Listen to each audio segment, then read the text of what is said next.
Loué soit Jésus-Christ, le Verbe de Dieu, la parole de Dieu, le Dieu 3 fois saint, qui s'est fait homme pour que les hommes puissent renaître à une vie nouvelle, la vie d'enfant de Dieu.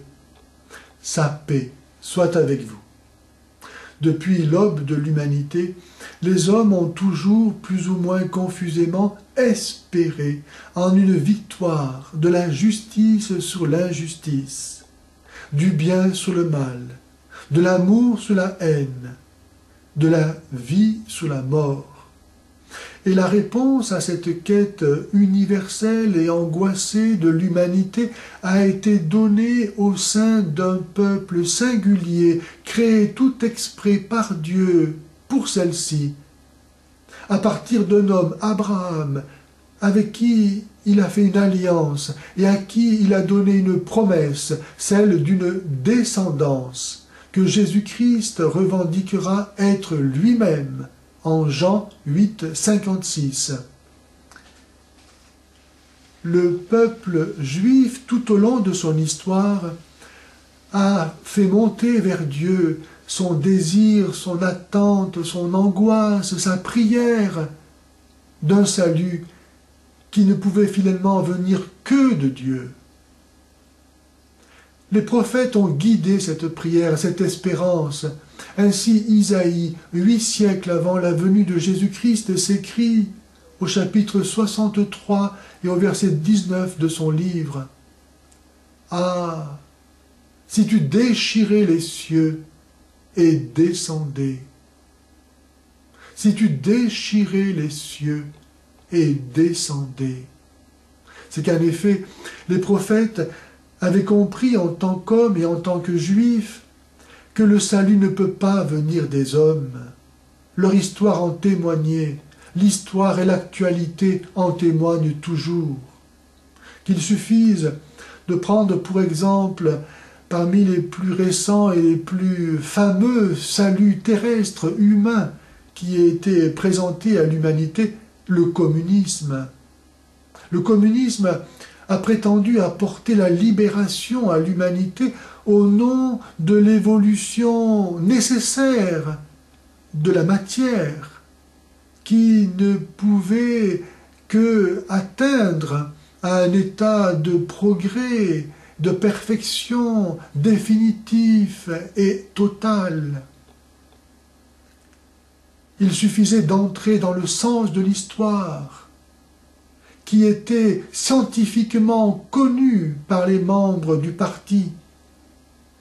Et au nom de cette science, au nom de ce bonheur rationalisé pour les hommes, l'humanité a connu plus de morts en quelques décennies que ce qu'elle en avait connu pendant des siècles et des siècles.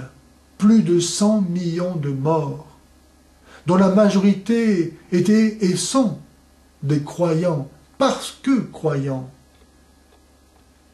Non, le salut de l'humanité ne peut pas venir des hommes, parce que la racine du mal qui détruit à chaque génération l'humanité est dans l'homme, dans chaque homme, tant qu'il n'est pas rené à la vie nouvelle d'enfant de Dieu.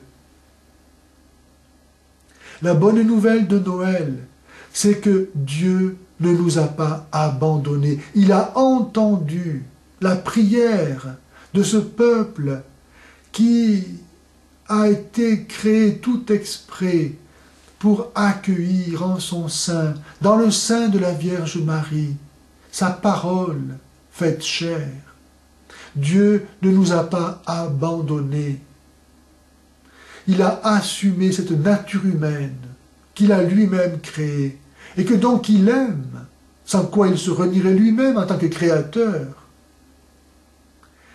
Dieu ne peut pas ne pas aimer cette nature humaine qu'il a créée. Et c'est pourquoi il vient l'assumer, pour pouvoir la sauver, l'arracher à la mort par sa résurrection, après l'avoir lavé dans son sang, c'est-à-dire dans son amour, dans son pardon de tous nos péchés qui l'ont crucifié et tué. Oui, Jésus veut dire Dieu sauve. Les prophètes ont donné à Jésus le nom de Emmanuel, qui veut dire Dieu est avec nous. Dieu est avec nous, alors tout est possible. Qu'est-ce qui est impossible à Dieu? Ce qu'il faut, c'est simplement accepter de recevoir, d'accueillir ce petit enfant qui s'est fait faible, impuissant, pour nous montrer que la grandeur de Dieu est sans commune mesure avec toutes nos grandeurs, et qu'il nous faut donc nous aussi abandonner toutes nos grandeurs, qui ne sont que mensonges, pour se faire tout petit, à l'image, à la suite de Dieu, fait chair de la Vierge Marie.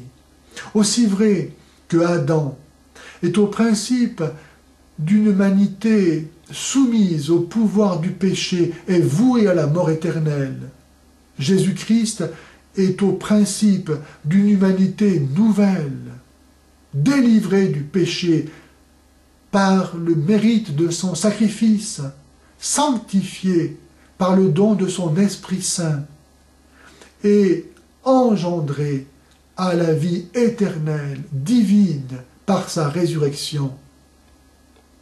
Oui, Dieu est avec nous. Gloire à Dieu et paix aux hommes qui aiment Jésus-Christ.